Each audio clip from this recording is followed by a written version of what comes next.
I'm going to start at a funny question, actually, Dave. I'm going to start at the end because actually someone who typed in to the book club email address earlier in the week actually said, "What an ending."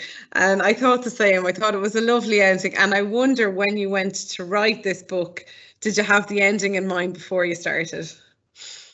No, I had no idea. I had no idea of how I was going to end the book.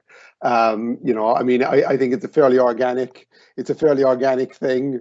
And, I suppose the genesis of the book is this. My mom died in the summer of 2015, and I finished the book in early 20. I started the book the following summer, and it came out in 2017. So, I mean, my mom's death was very fresh in my mind, and she was like a lot of Irish mothers. I think at that time they didn't go to a lot of games, but they were like so centrally involved Yeah. in preparing you, feeding you for the games, washing all your gear, making sure you were well turned out, and yet and they were kind of the rock at home, if you want. And I think most mothers of the 70s and 80s were, I know it's very different now, but most mothers were like that. And she was very archetypal, one of those.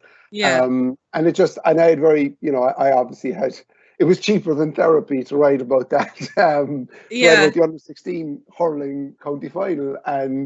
But I remember that, because your mom is there for you at your lowest points, And knows you more than anyone else, I suppose. And a very odd thing about the game that I referred to in that, that we lost, or we won the county final, but I was taken off spectacularly after 20 minutes. And remember, back then, nobody was ever taken off by halftime. I never played in a game in my life where a child was taken off before halftime who wasn't injured. But one of the journalists covering it, a young journalist called Dennis Walsh of the Sunday Times, who became one of my best friends afterwards, and he covered that game for one of the local papers in East Cork. And he remembered it, of course. He remember a guy being taken off before halftime. Never happened before, the ignominy of that. I mean, it was kind of working through that. And I thought, and I can see it still with you, even all this time later. Oh no, and I also think it was, more people can relate to that kind of story than I scored the winning goal and I was carried off the field. 100%. Whereas getting subbed off in a game where you just failed to turn up and never got going is much more the average experience, I think, of most of us, who play whatever games we play, hurling, football, soccer, whatever you're into. Yeah. None of us are the stars that we want to be, Yeah, or you might be once, but you'll always have those moments. You may or may not have a glory moment, but you'll definitely have the substitution moments. Yeah, I thought it was great the way, obviously your family is central to the whole thing, and it's very much your childhood. But sport, does kind of tie everything together, and it's such a central part of family life. And it's a way I even find myself, hurling is really how I talk to my dad. It's a way of I suppose, a way of communicating with people, or you might talk around subjects, but you can always talk directly about sports. So that really came through, I think, particularly I think the second last chapter when you're talking more about your family. So I enjoyed that, and I could definitely relate to it as well. So I'm going to go through, I have a couple of questions here, and I know the way you've broken down the book is lovely. They nearly all feel like long reads from a magazine or something. Right. So, each chapter, I guess, is a different topic, but then it threads together well. And you mentioned something maybe in one chapter and then it's picked up again, because I know you mentioned the bog at the start, and not being from Cork, I had heard vaguely of the bog, but then you explain what it is later. And so I liked that, you could kind of dip back and forth. So I might pick out some of the different chapters and talk about them a little bit. I suppose before we do that, maybe how do you go about writing a memoir? It's different process maybe than a history book or even a novel. It's very personal. Do you have to ask permission? Do you tell family members you're doing it? Do you just put all your thoughts down and then go back and look at it again? How did you go about it? Well, it's very difficult. It's compared to I've mostly written non-fiction books, which you have a wealth of material and you can pick and choose, whereas this is mostly in your head. But I read a great book called The Art of Memoir by a woman called Mary Carr, Karr, and she talks about, she teaches a class on memoir, but she talks about Right. like getting the stuff from your life, from your, you know, if you're going to write about your childhood, get the stuff that you have. And I literally gathered up all the stuff because as after my mom's death, we sold the family home, and so I literally took whatever I could back on the plane with me to Long Island, and then, you know, you have that stuff, and it's funny, it smells of your house, like it smells of the house you grew up in, even like, you know, you can get that smell when you open the box of stuff, and then you just, you know, touch that stuff and you try to remember and you recall, but some of the stuff is burned into your memory, you know. Yeah. I mean days, you know, the days when you know, when you played well or played spectacularly badly, or when you saw future superstars, you know, that kind of stuff. I mean, I was lucky enough, I grew up in Cork in the time of Roy Keane, so I would have played against him, and you would have seen him growing, and I played against Colin Corkery, and I played soccer with Colin Corkery, and you know, so there was fellas there that, like, obviously you don't forget those guys, and nobody does. When you grow up with guys who become superstars, you never forget that. So it's a process of that, and then you have to cross-reference stuff, like you're trying to remember. Jesus, did I remember people that? remember things differently. Yeah, and you know, you email people and you're like, do you remember this? Like, is this how this happened? And you know, you're asking family members, and you're asking friends, like, was this the way you remember this event? And sometimes they're like, no, that's not it, how it was at all. And it was, you know, and you have to kind of balance that out. And it's my story, so somebody else would write it differently. But physically having the objects in your hand is an incredible help to you. You know, it was to me anyway. And like Shoot magazine, I had a stack of Shoot magazines. I was wondering, did you actually have them? Because some of the stuff is so specific. Yeah, I had them there. Like some of the stuff I remember, like I remember the picture of this football supporter with the dart in his eye being in Shoot magazine, and I remember learning language in Shoot magazine, like that. You know, terms like controversial, like I remember reading that, going, what does this mean? And miscellaneous, I think. Miscellaneous, which was in the focus on thing in Shoot every time. So there was a lot in that, you know, that you have to physically go, or you when you go back physically, it prompts memories, and you remember other stuff, stuff about it. So for the Shoot magazine piece then in particular, did you take out literally the magazines and go through them, and did you remember reading pieces, or is it part now and part memory? It was mostly memory, but I did incorporate a couple of things that I didn't remember. Like one of the magazines was from 1978 when I was 7. Like I definitely do not remember that. The ones from the early 80s, I'm much more, you know, I was fanatic. I mean, the other thing is, and I guess there was a lot of sad kids like me. You'd read a magazine like Shoot 4 or 5 times like, in the course of, and you'd have a stack of them in your room, and you'd break them out, and you'd flick back through them again and again. So it wasn't like you read it once and you discarded it. You basically read and if you were told to go read, that's what you would pick out to read. You wouldn't go to book, you know, and that was why so much of it would be kind of burned into your conscious or into your subconscious, I suppose. Yeah. And did you know that stuff was still there when your brother was clearing out the house, or were you surprised to find it? No, I knew most of it. We were hoarders, like kind of, you know. I think it was on our Irish families of the time, though, were in general, weren't they? Yeah, that was it. Like there was just a big cupboard into which there was a built-in cupboard in my parents' room that like everything was shoved into, and of course the other thing is when you emigrate, when you go back to visit, like, and I've been in America 21 years, and every time you go back to visit, you steal something more, you know. Yeah. You go back and you go, is this thing around there? And then you find that, and that goes into your suitcase. And it probably becomes more important when you're not living in Ireland, I guess, to have it. Totally. That stuff is like you're getting back in the plane with stuff that you didn't ask permission before you took it, and just. But you remember that, and you wanted that kind of as something from the house long before your parents die. You're already kind of, you're asset stripping the house, if you want to put it like that. Yeah, laying your claim. I suppose, so you physically take the pieces, and that inspires the memories, and then you start to write that way. Was there certain stories you kind of knew, I definitely have to put this in, or was there other things maybe that just you were kind of like, oh yeah, I totally forgot about that.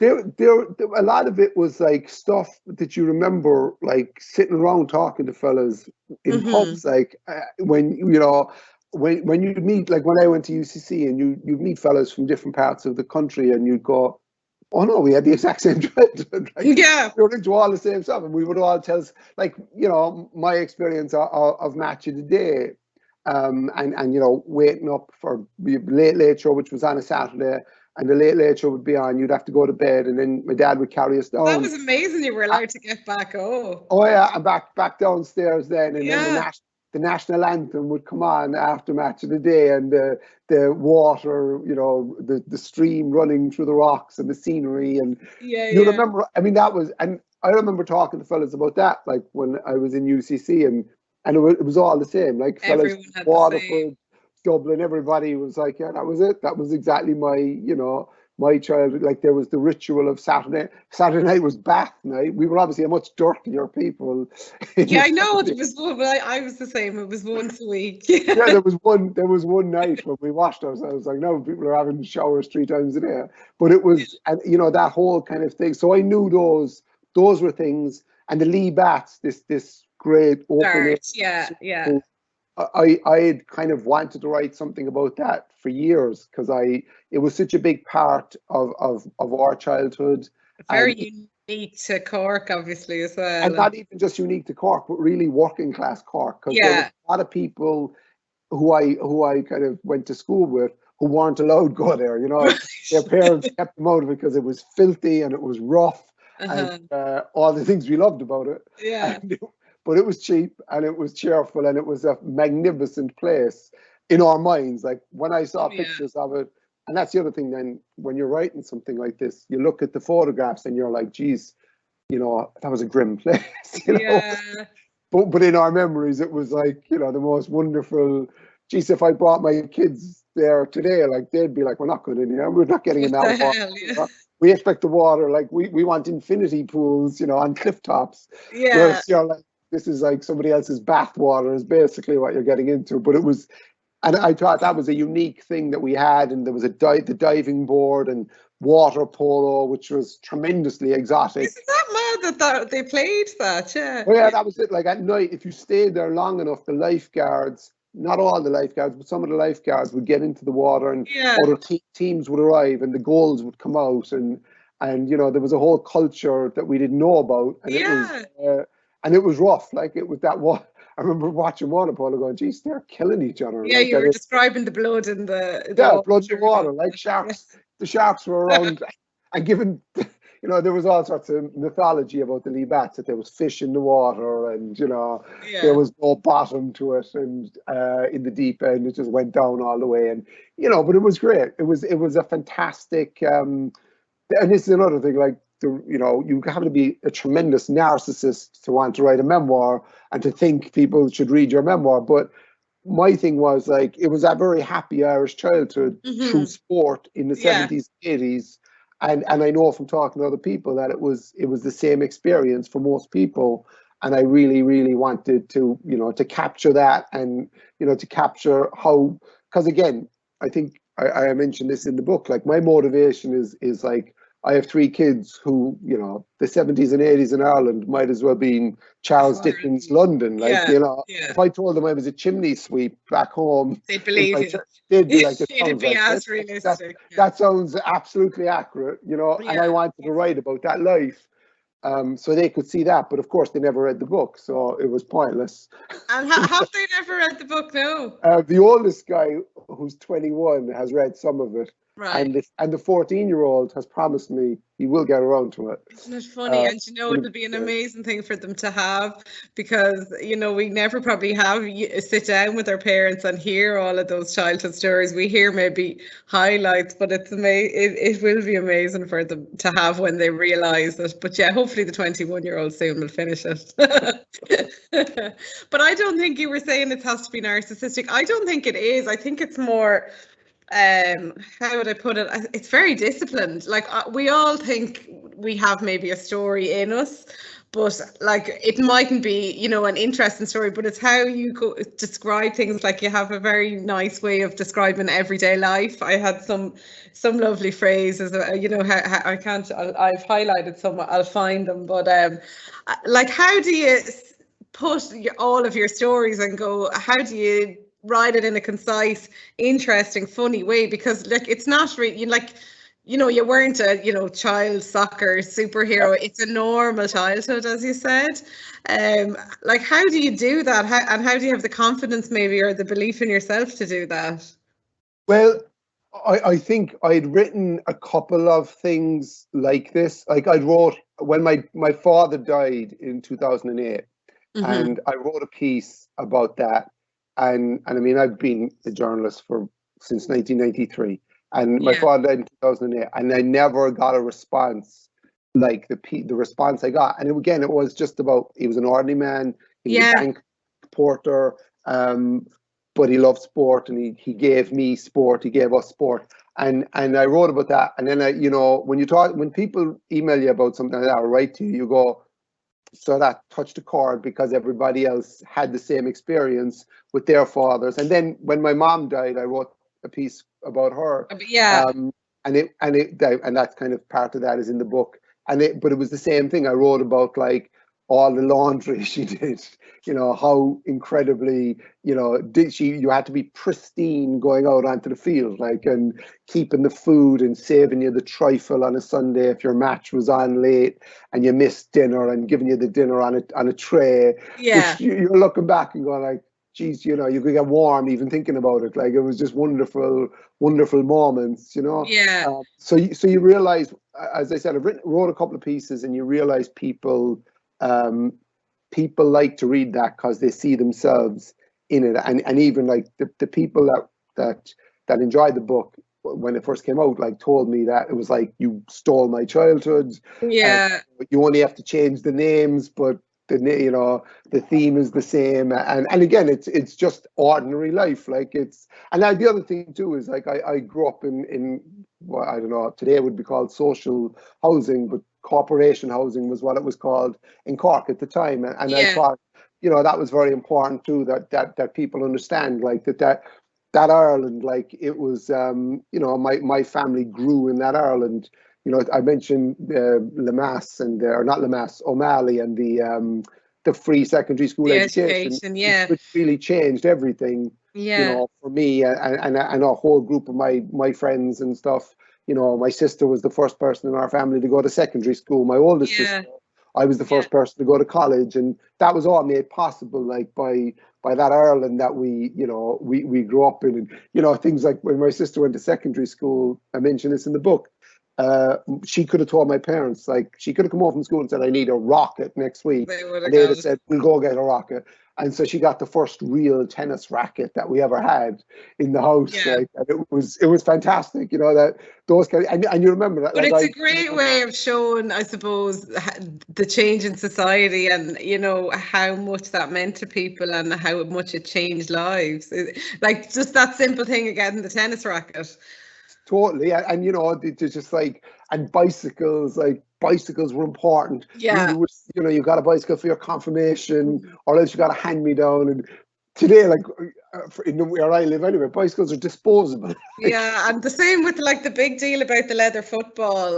Like that was such a deal, and it's another thing now that's we probably in our house have a load of them in the backyard. You know, you don't even know, but there was something lovely about it, and I loved the family, like just the relationship. I have a line here underlined. It's the one about the boots, and I know you have the boots there. You were showing them to me, but where you say she was equal parts mother and fledgling sports psychologist. Like, what a great thing to tell you, because she wasn't going to buy you the boots. That's amazing. Here are the boots. Here are the Steve Highway boots that she told me that my uncles had worn before me, and they may well have, and my brother definitely did wear them before me.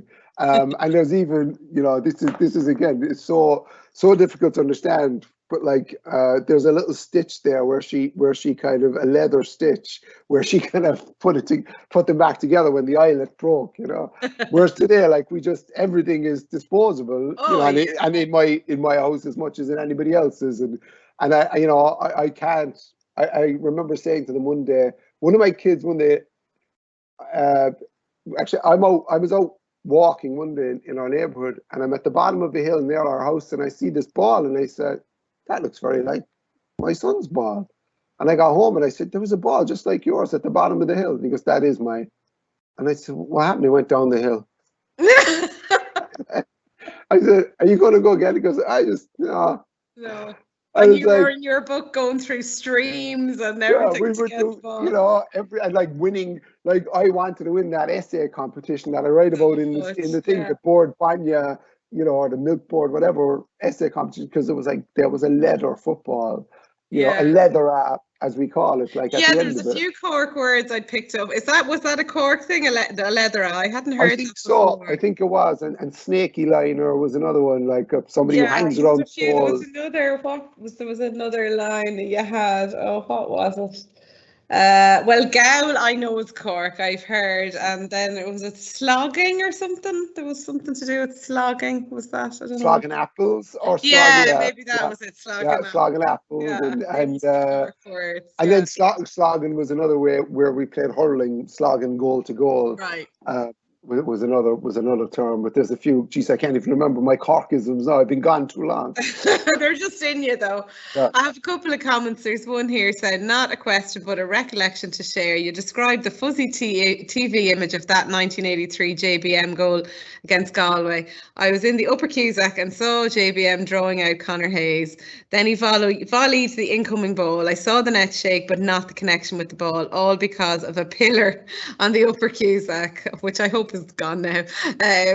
Great goal though. Thanks for the memory, that person says. That's a nice one.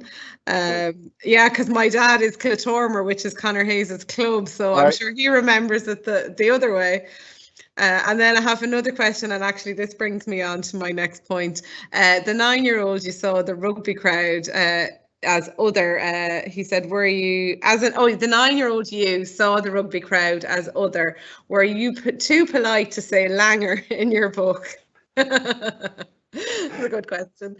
That's a very good question. I guess I was. I guess I was, I write a column for the Irish Times. I was trying to not be fired by the Irish Times for dissing rugby too much. But rugby was alien to us. Like, it was an alien sport. I mean, Musgrave Park was like, it was like going to the zoo. It was a freak show, kind of big, huge fellas, because rugby back then too, like rugby now, everybody is kind of more or less fit and the same size. Whereas when I remember walking in and going, they had bean poles, they had small, round fellas, I mean, they were totally different and heave and all this. And we were it was a hilarious thing for us, but we never felt like, Ireland won the Triple Crown twice. Yeah. When I was 11 and 14, didn't matter anything to us. Isn't it mad? And for such a sports mad child and family, and your father the same. When you were saying he'd watch everything except rugby. I thought that was funny. You just had except rugby. But the other thing then that's really weird about it is like you could working class hero, hate rugby. But we loved show jumping. We had more of a chance to play rugby than show jumping. But we loved show jumping, which again, anybody who grew up in Ireland in the 70s especially will say, oh yeah, the Aga Khan Trophy, Eddie Macken and David Broom and Harvey Smith, and they know all the show jumpers. It's a weird thing. Like, how would you say to your kids that we would sit around watching show jumpers and go, let's hope he doesn't get 4 faults and, a strange. And you become I was talking about that the other day with my friend, like you become an expert at whatever is on at the time. And it's maybe not so much now because there's so many more TV channels and you can watch things on, not like streaming and whatever, but everybody watched the same thing. And that comes across the chapter kind of about all the other sports, I think is great. Because I was the 80s, so I do remember a little bit about Eddie Macken particularly. I would remember that, and the wall, and they kept building the wall, and all of that. But and Wimbledon obviously was the other one. I thought your descriptions of Wimbledon were great with the rope across the 2 chairs to make the net. and I remember the first time I ever played tennis on a tennis court going, geez, this is very hard. Like, it's really hard to get the ball over the net. It's much easier when there's just a kind of a piece of string. You'd be totally. It was like you're dead right. The calendar. There was so little live television that the calendar dictated whatever was on at that time. We would get totally into it for a week or 2 weeks, and then athletics even. Geez, athletics. I was watching some of the Oslo, whatever, the Bislett games there earlier at lunchtime, and you just go, geez, that was a big thing. Like that, athletics was a big thing for us in a way that it's not now. I mean, it's completely a minority kind of, a minority sport. But back then it was a main. We knew people like John Walker and Philbert Bay and all these kind of, all these guys, apart from Eamon Collin and all the rest of them, we knew. Even the second rate runners, we were kind of well versed in a way that today, geez, I mean, I don't know, do my kids even know who Usain Bolt is? And after that, they're struggling, I'd say, Yeah, it is amazing. And I was really surprised about the chess. Like, was chess a big thing? Chess was a big thing in Cork schools, right? Yeah. And, it really was. There was chess. Like we would go to other schools to play, and it was a big, like, to make the chess team. There was an A team and a B team. There was trials for chess, but also it was a great. If you were in the class of the teacher, I had a teacher, Mr. Healy, who was one of the chess coaches. Yeah. And if you were playing a trial game, a lunchtime game to see who was going to make the team, and if you dragged the game on, then he just put you in a corner at the back and you wouldn't have to pay attention. So there was great benefits to playing chess. And you might have to leave school early to go and play Greenmount or the North Mon or out to Toker. And, I don't know if you, Dennis Irwin was slightly older than me now, but Dennis was an avid chess player as well. Yeah, and Dennis, I went to a different school to him, but we're from the same. We're both from Toker, but there was a great line in Toker National School. Myself and Colin O'Callaghan in RT made a documentary many years ago about Dennis Irwin, but we went down to meet his teacher, one of his teachers in Toker, and we interviewed him, and his name was Mr. Garvey, and Mr. Garvey was the chess coach as well, and he explained why why he had tried to bring chess into the school. He goes, and we were making a documentary about Dennis Irwin, one of the most decorated Irish footballers ever, won everything. Because I thought it was a great way to teach children how to lose. Wow! And it was a very profound comment, like, considering Dennis Irwin went on to win everything. As a footballer, But chess was massive in the. And I wonder, is it today? I don't know today if it is, but it was a big thing, and we love that. I wonder, was it pockets? I know with the Queen's Gambit program on Netflix, maybe it's having a bit of a resurgence. But it was great, and it's a lovely thing for kids to be playing. Yes, and my husband would be around your age and maybe is into it a little bit, so maybe it was a thing. And the other thing, and I'm a big snooker fan, I thought the stuff about Steve Davis was really funny. Steve Davis was like the hate figure of our lives, like in snooker. And then he turned out to be quite a nice fella. Since he's retired, he had a real personality and DJing and all sorts of. There was a kind of a refurbishment of his reputation, a rehabilitation of his reputation. But he was, he was a horrible presence. But again, snooker. The other problem with snooker was the houses we grew up in were so small that, like, they were not conducive to snooker. Like, there was, your elbow be hitting the wall, and that was only with the 4x2 tables that we had. Never mind the 6x3s. But we had 4x2 tables, and it was just. But the thing about games like that is, I remember a few years ago, about 4 years ago, we went to Disneyland, and there was the hotel we were in had a great games room, and there was a pool table. And I said, let's play pool. And the kids were looking at me going, how do you play? Yeah. Like, these children don't know anything, I'm like, well, but then I said to myself, how would they know? You know, whereas we Where wouldn't have they know. played it? We Yeah. would have played darts, you know, Yeah. snooker, pool, everything. Like you were exposed to, you had this very holistic sports education Yeah. in Ireland. And again, it was because there was so little, so little sport on TV. The video games came in a little bit in the 80s, but I was kind of mid-teens by then. So like Yeah. in our formative years, there was really no reason to stay in and Yeah. no reason, you had to You were actually, outside the whole and you time.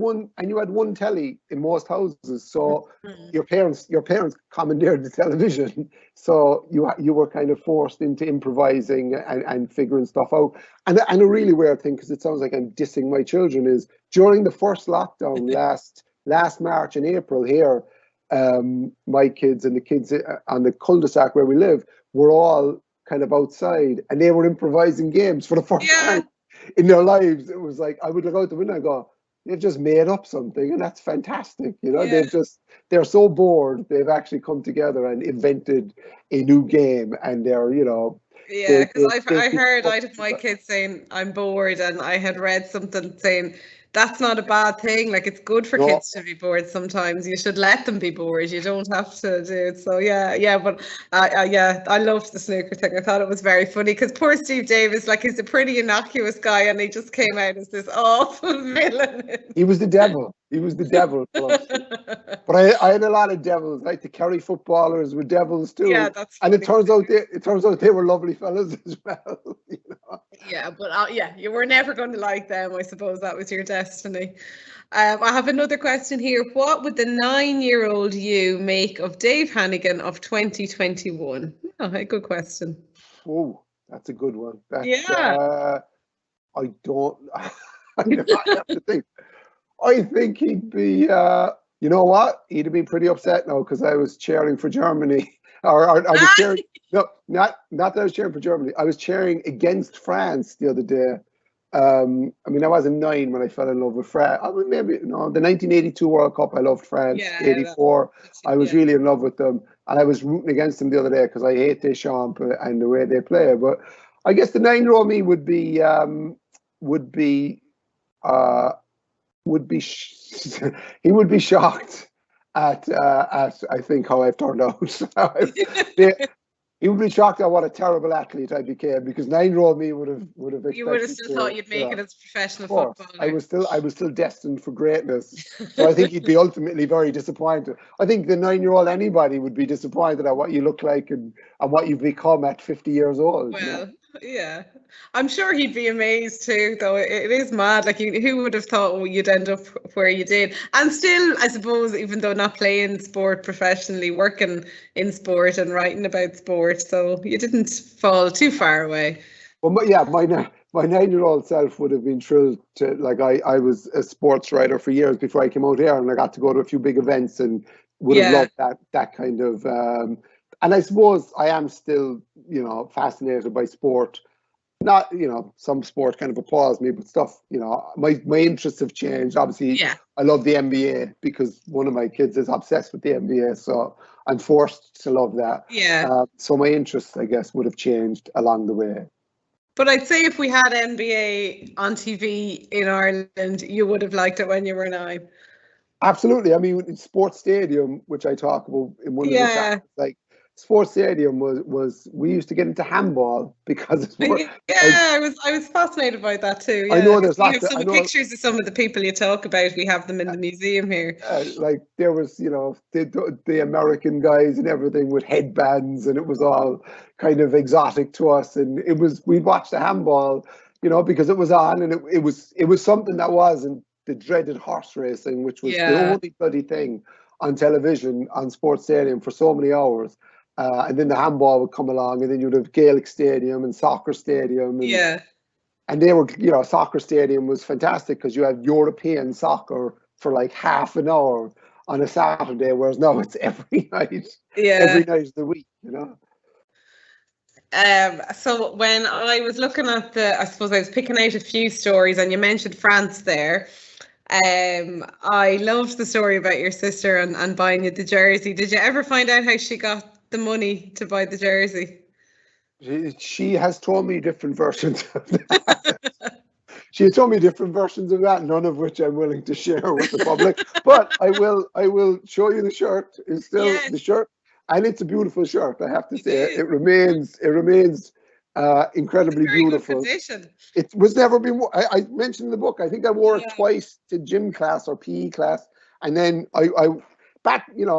It was just too nice. I couldn't risk it. But it is one of my most cherished possessions because, and that's the other thing. Then is kind of weird. Is like I grew up in a social housing, but my sister moving to France.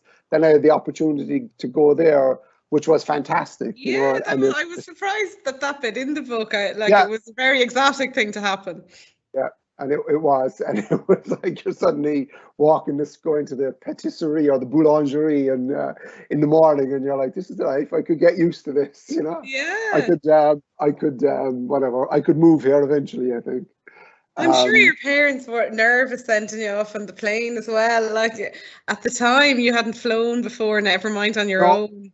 yeah, that was it. It was a real exotic thing, and I ended up going there a lot over the ensuing years and spending a lot of time there. And Right. and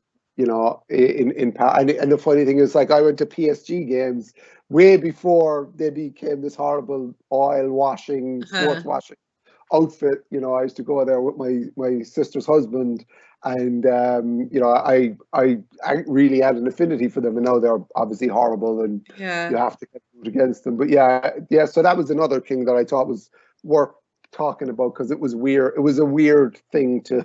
It was It a weird place was. to end And up. also weird was the story with the bath.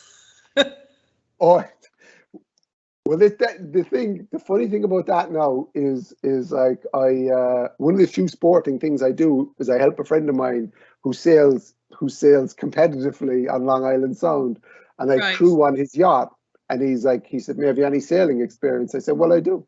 I sailed a bathtub down the Glasheen Stream." I even wrote But a book about yeah, but it was like again, people I grew up with like that's what we did. Like, what else were we going to do? It wasn't like, we weren't going down to Crosshaven to the RCYC to go Yeah. sailing, with the merchant princes. We were improvising. And geez, if you see the stream I'm talking about, like it's an overgrown sewer basically. Gosh. But it was everything for us, it was a playground. It was a place where you went and you just kind of, and the bathtubs and the hurley. I mean, geez, fantastic times, I mean, The descriptions are brilliant in it. Like you and, can and, really and under see the it. road, like I mean, the road, you go underneath this road, and you can.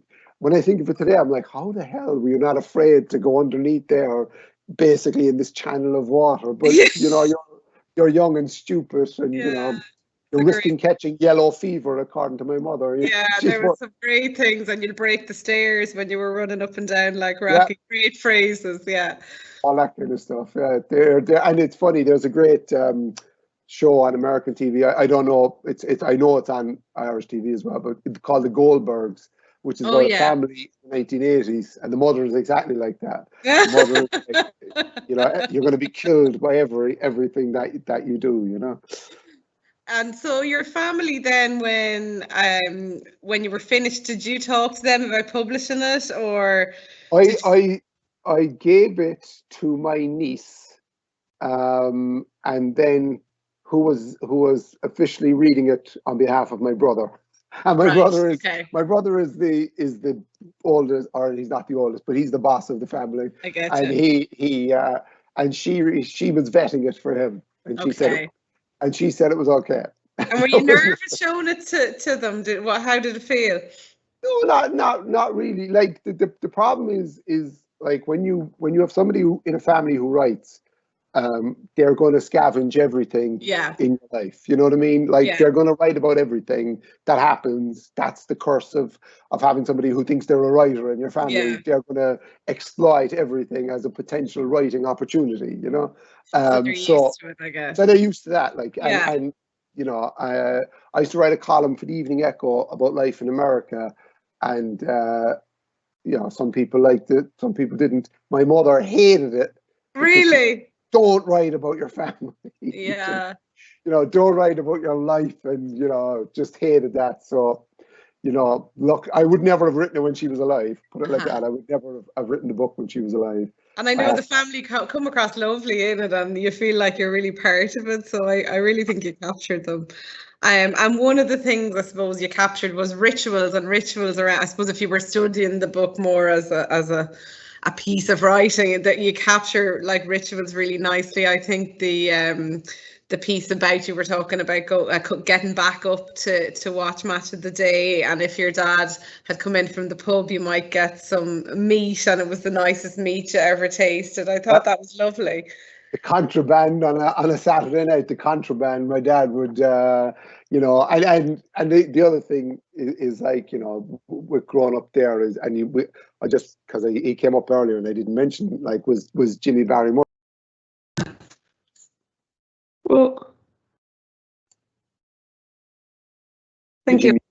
Sorry, you went off there for a second. Yeah, sorry. Yeah, hear you again. Yeah, I know you said the storm coming. Yeah, but I mentioned there about Jimmy Barry Murphy, like, because sometimes my father would come in and say, Jimmy Barry Murphy popped into Flannery's tonight for a quart. I have no idea whether that was ever true, but yeah, Jimmy Barry Murphy was, you know, from our neck of the woods. He played for the Bars, which is all over. He went to my school, and you know, to be that close to like this, you know, God character in our lives, like, was just, you know, you'd see Jimmy Barry in Lennox's Chipper on the Bandon Road. You'd see him in the Bar Club, like arriving for training, and it was like having a Greek god kind of walking among you. You know, it was just so fantastic that this live, you'd see him live and in the flesh, just walking along. As one of my friends used to say, look at him walking along like a normal person.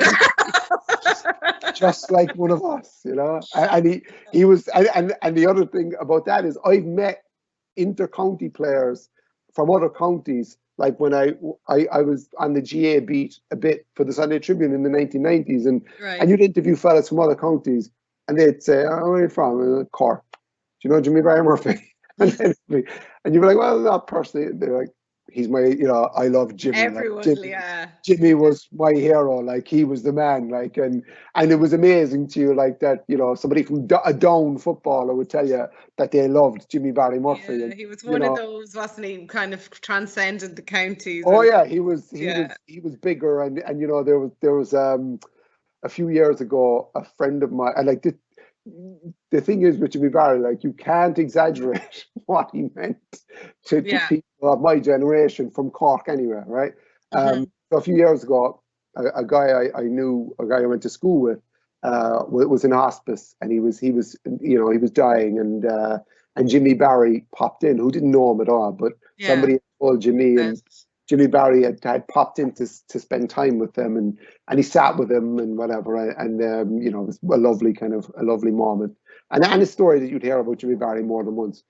But I was telling another friend of mine who's from Cork, who's a little older than me, who is a hard-nosed news journalist who's been in war zones, and I'm telling him the story, and I said, and then Jimmy at the end hugged him, and then my friend, the news journalist, goes, Dave, if you'd have told me Jimmy cured him and he walked out of the hospice and survived, I would have believed it. Because Jimmy is like, you know, he is like, he's capable of anything. You know, he's like, he is, you know, he's beyond the beyonds. Like, there are no words for him. I love I've underlined here, I don't know if you can see, the description of the dummy, and everybody talking about the dummy. I thought just that you said, like, bemused forensic scientists happening upon a crime scene trying to piece together the extraordinary series of events. I hadn't heard of that story about that dummy. I thought it was fascinating. And the thing is about him, like, is there was just like, there were, you know, I mean, people will tell you from other counties there are better players who achieve more. That's fine, you know, each to his own. But like, there was a style and a kind of a panache about the way he did things, and you know, and I remember I was too young for like the 1973 crew cutted Jimmy Barry Murphy defeat in Galway. Like, you know, I obviously don't remember that stuff at all, but you know, it's just everything. There was a certain kind of style about it and about him, and then he carried himself with such dignity and such class, like that he was really, you know. And that you say that everyone says he was really understated when you met him, and humble. Yeah, I like when you're talking about the day after the goal and you're with your aunt's boyfriend, Yeah, and everyone all over Cork is just talking about it. everywhere you went, and we were in West Cork, like, which is football country, like Yeah, that's, you were yeah. just like Jimmy, Jimmy, Jimmy, you know, and it was just like there are things more important than winning sometimes, like, and it's just these moments It's like the that. moments. I was thinking that too. You know, I remember the 90s when Poor El Offaly were good, and although we're doing okay now again, but yeah, I remember nearly the celebrations and who the people I was with nearly more Yeah, than the and match. Yeah, what you felt like at the time, and like yeah, as you're saying about, you know, about when you sit down to write something like this, you remember how you felt, like you remember mm, how that those things, and that the morning after that stuff, you know, that kind of makes, you know, that never leaves you, like you remember how you felt that day, and you know how it stood out to you that this is who we are. I mean, I know this is a kind of a GA marketing thing, but like this is who we are, like, and this yeah. is, you know, and I suppose even today it might be different because there are so many choices. People can watch different stuff on a Sunday afternoon, but back then you couldn't. Like there would have been just the game was Everyone. on. So if Yeah, you weren't at the game, you watched the game, or else, you know, you were out of the loop, kind of thing. So it was much more appointment television, to use that kind of yeah, Americanism that yeah, we use yeah, about yeah. TV, but it was appointment television. Every game was appointment television. So to participate in the conversation, you had to know what happened. Yeah, you had to know what happened in the game, you know. Yeah, you And had to be involved. I've only met Jimmy Barry Murphy twice, I was and actually going to ask you yeah, that. Do you know if he read the book? once was no, I don't know that, but once was in the school when he came to present the medals to us, right? Yes. And then the other time was about 15 years ago, and I was in having lunch in Cork, and he knew the guy I was having lunch with knew Jimmy, and he came over to the table, and I was just like, Still you know, dumbfounded. still like, you know, what am I supposed, you know, tongue tied, and I went into town, and I was meeting a friend of mine afterwards, and I said, shake the hand that shook the hand of Jimmy Barrymore, you know, and it's like that's what he, you know, he's something special to all, you know. There's something wrong with you if you're from Cork from the 70s and 80s and he's not your all-time hero, you know. Yeah, yeah. And do you think now, because you kind of stopped, I know the end of the book's quite emotional. The book is emotional, and the piece towards the end about your dad cleaning the boots, I think, is lovely. Do you think there's more? Like, will you talk maybe about moving to the States, working? Or is there another memoir, or is that something for a I, lot? I Not now. yeah, I don't know, you know. I mean, it's very personal, and it's you know, as you say, like you're writing with your family, and you know, I've been here 21 years, and Mm, you know, it's there's a lot that I would have to kind of mine and go, and yeah, it wasn't 21 easy years either, you know. There were good times of and bad course. times, what Yeah. have you. So I don't know, maybe at a later stage, but the difference between, I suppose, when you're writing about your childhood is you know, it's a mainly positive. You know what I mean? Like you're going back. Yeah, there's a few sad moments and moments where you discovered that you weren't that good and whatever, and you couldn't play Yeah. under pressure or whatever. But it's different than when you're kind of visiting, you know, the vagaries of life and professional and personal setbacks as a grown up and stuff. I'll have to wait until get my kids are old enough to give me permission Well, that's the to other thing, embarrass isn't it? Yeah. to Yeah, because embarrass if them in you're Twitter. doing it, You know? I guess you have to be honest. You can't, you have to go all in, I suppose. Well, that's it. Absolutely. I Hmm. mean, you have to kind of, you know, you have to do that. And I mean, look, the thing about Ireland too is like I think we've become much more open. You know, people are much more open about.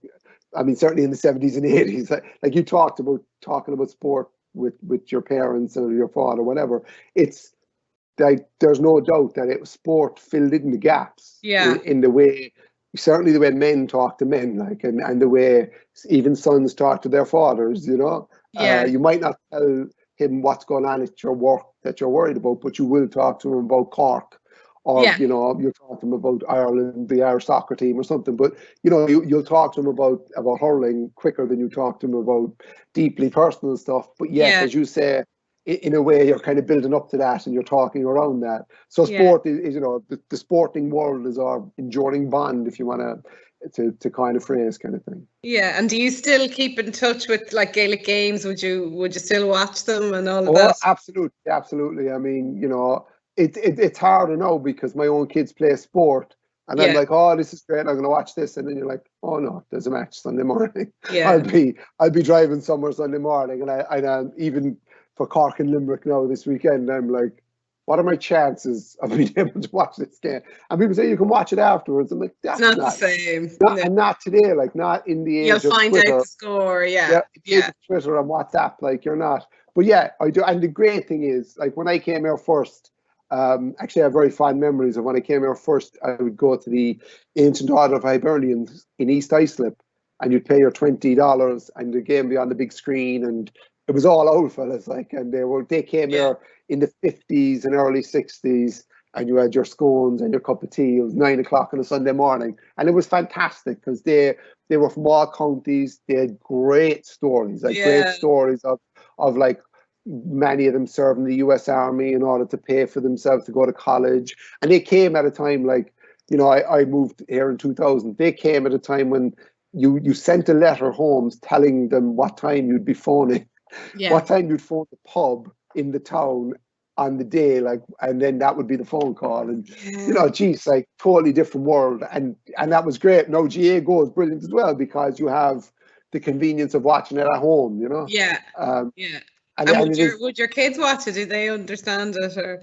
No. The oldest fella, like when I used to go back with him, like when I only had one kid, it was easier. Yeah, it's easier. So, and I'd bring him to games and stuff. But like when you when you have the second and third kid, everything gets hot. But the fun thing about when you have GAA Go on is if one of their friends comes into the house, they're like, "What is that? Yeah. What's happening? What are they trying to do?" And then you go, sit down there and explain this. I could talk about this for a long time. It reminds me of when my dad, when my dad used to explain cricket to my wife, who was American, and he would just be trying to explain cricket to her, and I'm like, "What do you? There's no point. Cricket is hard for anybody to understand. Like, what do you do? It's a game to play rather than watch." Yeah, exactly. And again, like we played cricket. We played cricket with hurleys. Hurleys were multi-purpose defense devices. In our childhood, you could use that as a rifle or as a cricket bat or rounders, which is another weird game of our childhood. But yeah, that was different. It was a different time. Well, I think that's a nice place to leave it. So I don't think there's any more questions coming in. So I'll thanks everybody because I know it's a very sunny evening here. So thanks. We still have loads of people joining, so it's great. And Love Island is also on, which is a big thing here. So I'm sure we lost a few to Love Island. But thank you so much, Dave. I really enjoyed that. Thank you very much for having me on, was great. Julia, and I really appreciate it. It was lovely. It was lovely to talk about the book. Thank you for thinking of me.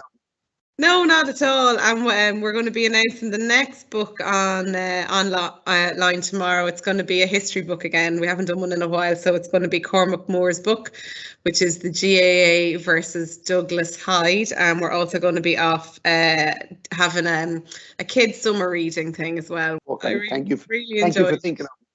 No, not at all. And we're going to be announcing the next book